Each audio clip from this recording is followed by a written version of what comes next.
I got a request for a breakdown of the setup I used for most of my January posts this year, and I thought I'd try to accommodate. It is 4 different stereo channels that are hitting the main mixer, in this case a Mackie mixer. And from this mixer the main output is fed directly to my audio interface and is being recorded in Ableton Live as a stereo channel, and in post I sync it with the video from my camera, a Sony Alpha 5100.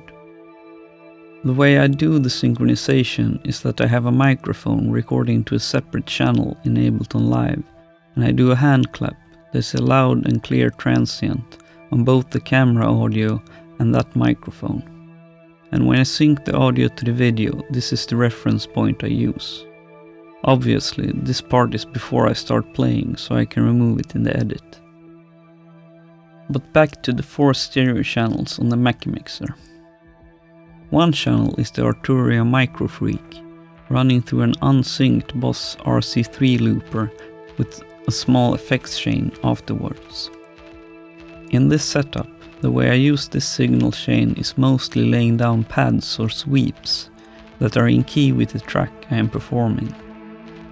Nothing here needs to be in time, since there are no rhythmic elements. It is all free-flowing ambient sounds. I have put the RC-3 looper here before the effects, to get the option to manipulate loops after it has been recorded.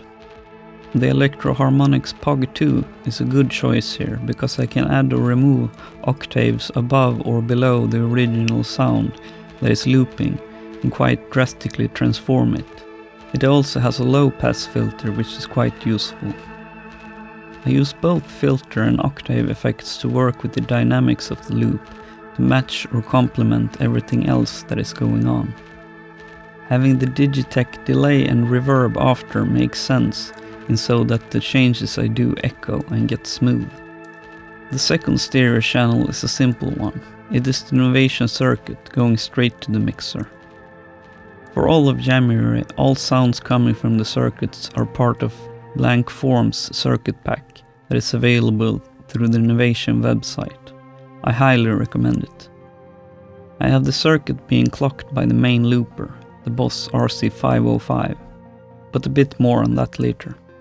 The third stereo signal is the main output from the Boss RC-505 loop station going to the mixer. We'll get back to how things are connected to the RC-505 soon. And finally, the fourth signal going to the mixer is actually a mono TRS cable going from the headphone out of the RC-505 to the Mackie mixer. A stereo TRS cable would be used in most cases, coming from a headphone output, but for my purposes here I didn't bother, since it is only used for a metronome.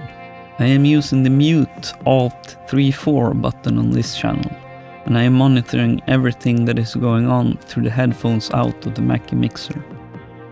And since it has the option of sending both the main out and the Alt 3-4 to the headphones, that is what I am listening to, but only the main out is being sent to recording. By doing this, I now have the option of turning on or off the metronome or drum beat from the RC-505 in my headphones. A thing to note here is that this also has to be set up in the RC-505, so it is only sending it out through the headphone output of the looper. It is referred to as rhythm in the RC-505, and it has its own edit menu where you can turn line out to off. While on the subject of settings on the RC-505, I think all of my January videos I have the track measure set to 8. It is accessed through the edit button on each separate channel. Loop sync is turned on, and so is tempo sync. There are many settings on the RC-505 that changes the behavior of the loops, and the recommendation I have here is to try things out, what works for you. I felt that having a set amount of bars beforehand freed up my hands from having to perform too many actions with the looper, and could focus better on playing and performing other changes instead. Another important feature for me is that in the memory settings you can change the record behavior so it is set to recording to overdub. This makes it so it is constantly recording after you start recording until you press record again. This is part of too many action things also. It enables me to start recording without actually playing anything.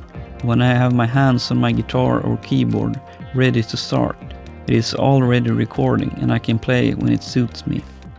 Then I keep in mind the 8 bars, and when they have passed during playing, I merely stop playing. Any trailing notes or effect tails now also gets captured, since it is constantly overdubbing until I tell it to stop. I think that covers most of the features of the internal setup of the RC-505 that are essential to me. Well, of course, if you're sending MIDI clock, you need to see too that it is enabled, of course. Well, on to the rest of the setup. I have my pedal board, guitar with effects basically, and amp simulation.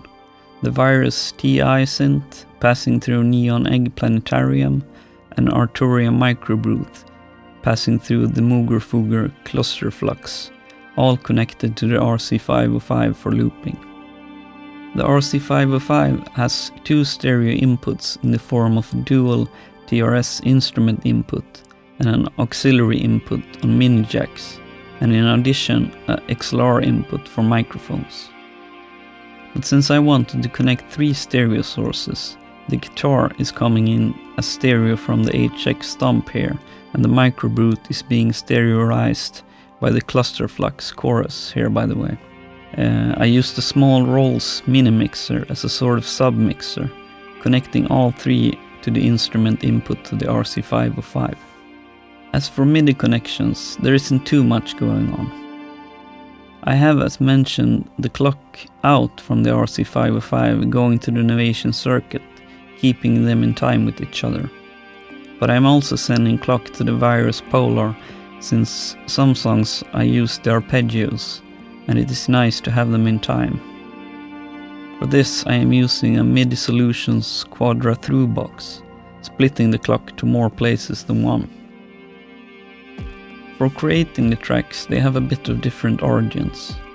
Some start with messing around with a beat on the circuit, others start with the guitar idea, or even just starting to loop things and see what happens. I think it is quite clear from the performances that it is not improvised in the sense that it is written on the spot from when the video starts. I often did quite a few rehearsals before recording, fleshing out the ideas, tweaking the beats on the circuits and whatnot. Many times while rehearsing and writing, I built up a number of loops, removed one of them to do it again, and so back and forth until I had a sense of what I was doing for that track and day. I hope this can help and inspire.